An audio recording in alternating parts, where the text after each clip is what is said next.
bahaye ikaze kuri Mukire Entertainment. Aliko Dangote niwe mukire ukize kurusha abandi bose ku mugabane wa Afrika. Afite ibihembo byinshi bitandukanye bitewe n'ibikorwa bye ndetse no guhindura ubuzima bwe n'ubw'abandi benshi cyane, dore ko afite abakozi benshi barenga ibihumbi akoresha mu nganda ze zitandukanye.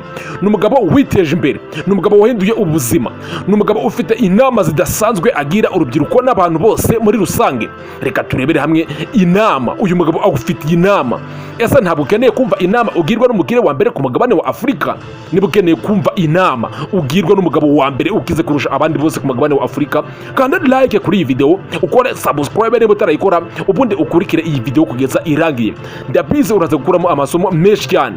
Ni umugabo udasanzwe Aliko Dangote. Afite ibihembo byinshi binyuranye bitewe no gukora cyane, bitewe no guhindura ubuzima bw'abantu benshi ndetse n'ubwe muri rusange. Ni umugabo wa mbere ukize kurusha abandi bose ku mugabane wa Afrika. Reka twumve inama agira urubyiruko namwe mu mateka ye magufi. Njye nitwa Mr. Sam, wageze kuri Mukire Entertainment, nguhaye ikaze. Aliko Dangote yavutse tariki 10 z'ukwezi kwa kane mu mwaka wa 1957. Ni umugabo w'umushoramari ukomeye cyane, afite ikigo gikomeye cyane cyitwa Dangote Group. Ni umugabo udasanzwe. Uyu mugabo akiri muto cyane nibwo yatangiye kwiyumvamo ibintu bijyanye n'ubucuruzi, dore ko yemeza ko ubwo yigaga mu mashuri abanza yacuruzaga utuntu dusanzwe nka bombo, amabiswi ku bandi bana benshi biganaga, bityo impano ye y'ubucuruzi ni ikintu kigaragara ko yagitangiye akiri muto cyane.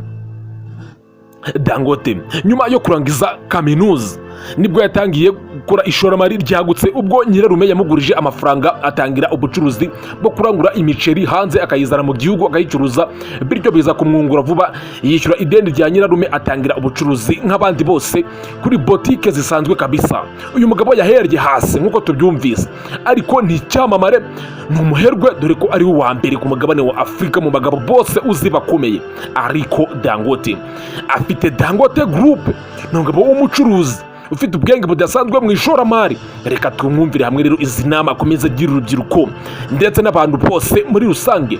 Dangote yatangiye kariyeri yakiri muto ngo tumaze kubirebera hejuru. Yacuruzaga ibintu bijyanye n'amafu, imiceri, umunyu, abitumiza hanze, ndetse ibyo ni bimwe mu bintu byatumye abona ko ubucuruzi ari ikintu cye, atangira kuzamuka nk'abandi bacuruzi bose bo muri quartier, ahera hasi. Ariko Dangote yaje gushinga kampani ikomeye cyane yise Dangote Group, ubwo yatangiye kwinjira mu bintu bijyanye na sima, akayacuruza amasima mu gihugu cya Nigeria, ibikomoka kuri peteroli, bityo ubutunzi bwe bugenda bwiyongera, kuko ikinyamakuru Forbes magazine kizwiho gukora urutonde rw'abakire ba mbere barenze kurusha abandi bose ku isi. Ariko Dangote, ikinyamakuru Forbes magazine kimushyira ku mwanya wa mbere ku mugabane wa Afrika. Dangote ni icyamamare, abantu benshi baramuzi, bakurikira ibintu bijyanye n'itangazamakuru n'ubukungu bitewe n'iki afite ibikorwa bidasanzwe. Yohereza ibintu bijyanye n'ubucuruzi bw'ibikomoka ku buhinzi, amavuta, imyunyu, imiceri ndetse na peteroli, n'ibigo bye bikomeye cyane bikora ibintu bijyanye n'amasima. Uyu mugabo ntabwo asanzwe. Reka tuganire na Aliko Dangote. Ni umutumirwa w'umuzano kuri Mukire Entertainment. Niyo mpamvu ngushimiye wowe ugeze ahangaha ukireba iyi video. Niba waranakoze subscribe, ugakora like, ukaba ugiye kudusigira n'igitekerezo muri commentaire. Aliko Dangote, uyu mugabo afite amateka atangaje cyane. Ni umugabo wihirinze. Nkuko tumaze kubirebera hamwe, yatangiye ubucuruzi nk'abandi bose, ni botike isanzwe nk'izo muri quartier, ariko uko yagendaga yinvestinga amafaranga ye ndetse abikurikirana neza cyane, byatumye aba umukire wa mbere ku mugabane wa Afrika. Yacuruje amasukari menshi ubwo yaryaga kuyarangura mu gihugu cya Brazil no mu Buhinde, imyunyu n'ibindi bintu byinshi biraho muri quartier. Bivuze iki rero? Twamwigiraho amasomo adasanzwe. Bivuze ko n'umucuruzi usanzwe muri quartier ashobora kubikora neza akiteza imbere, nawe akagera ku rugero nk'urw'aba Dangote cyangwa se akanaharenga. Ni ibintu bishoboka cyane nk'uko tumaze kumva ko nawe yahereye hasi akazamuka nk'abandi bose.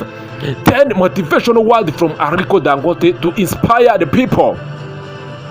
Aliko Dangote afite amagambo 10 y'inama agira urubyiruko n'abandi bantu bose muri rusange. Irya mbere, Aliko Dangote akugira inama yiki: gusangiza abantu intsinzi yawe. Share your success with communities. Create a positive change in society. niba hari ibintu wagezeho uba ukwiriye gusangiza abantu intsinzi zawe, bityo bikaba byabasha kuzamura imyumvire myiza muri sosiyete. Share your success with the communities and can create positive change in society. Intsinzi zawe waba wakwandika nk'ibitabo, niba uri umukire ufite ibintu bidasanzwe wagezeho ukandika ibitabo ukabigurisha mu bantu, ibyo bishobora kuba byakereya positive change muri sosiyete, bigomba kuba byagira impinduka nziza bizana muri sosiyete. Uyu ni Aliko Dangote. Inama ya kabiri, korera hamwe n'abandi. Nk'umugabo ufite kampani nyinshi zitandukanye, bivuze ko akorana n'abandi, dore ko ahembwa ibihembo byinshi bidasanzwe. Nk'umuntu ufite abakozi benshi ahemba, yahinduriye ubuzima n'imibereho. Yes, niyo mpamvu atugira inama y'iki, work with others, gukorana hamwe n'abandi ndetse no guhanga udushya, ibyo nabyo bigenda bikugeza ku ntsinzi zidasanzwe. Uyu ni Aliko Dangote. Umwanya wa gatatu, ugomba guhangana n'imbogamizi. Mu bucuruzi hahoramo imbogamizi zidasanzwe. Rimwe na rimwe ibiciro birazamuka, ubundi bikamanuka bitewe n'ukuntu amasoko mpuzamahanga ahagaze, ariko nk'umucuruzi ntabwo ugomba gucika intege. Buri gihe ugomba kwiga kwitoza guhangana n'ihindagurika ry'ibiciro ndetse n'uburyo ubukungu bugenda bwifata mu bihugu. Nk'umuntu w'umucuruzi ushaka kuba success, uyu ni Aliko Dangote. Inspire and empower others. Effective leadership can transform organization and communities.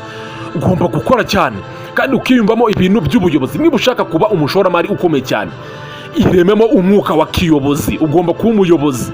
Umushoramari agomba kuba ari n'umuyobozi, kuko ugomba gukoresha abakozi ukabahereza imirongo ngenderwaho y'ibintu byawe. Ikindi, ukumva ko ibintu byose bigomba kuba ari inshingano zawe, kugenzura abakozi ndetse n'imikorere, ukiyumvamo ubuyobozi bwiza, ukiyumvamo umwuka wa kiyobozi kabisa, kandi umuyobozi mwiza, kuko ugomba gukorana n'abandi bantu uyobora, uha amabwiriza.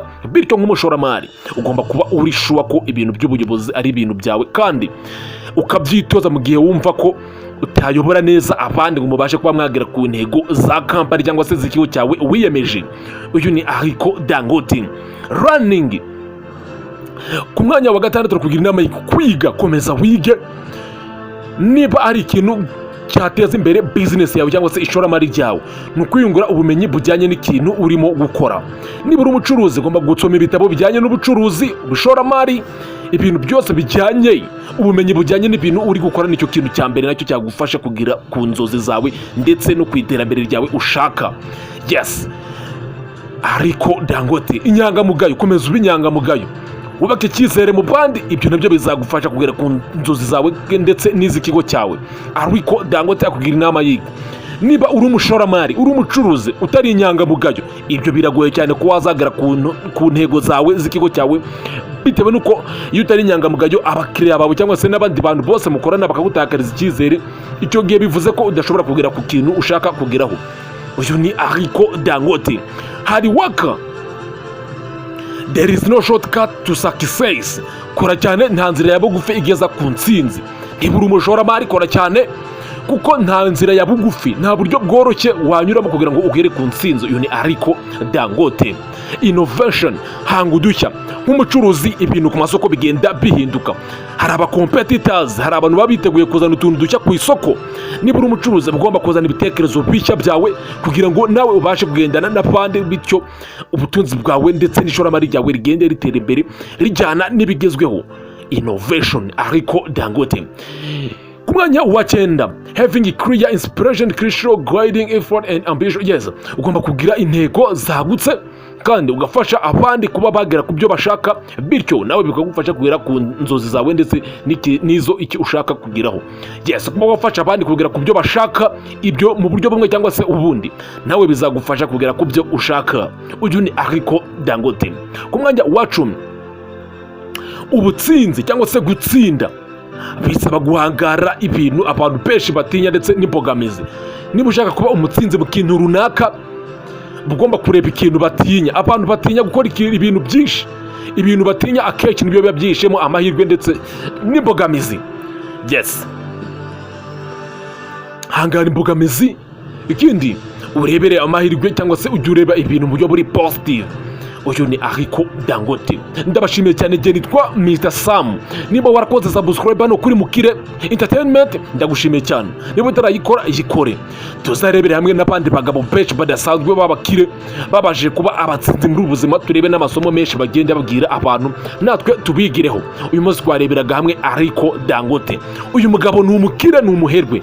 Niba utamuzi, uyu mugabo ararenze kabisa, niwe uza ku mwanya wa mbere ku mugabane wa Afurika mu bagabo bafite amafaranga menshi cyane nk'uko tubikesha ikinyamakuru Forbes Magazine. Ndabashimiye cyane.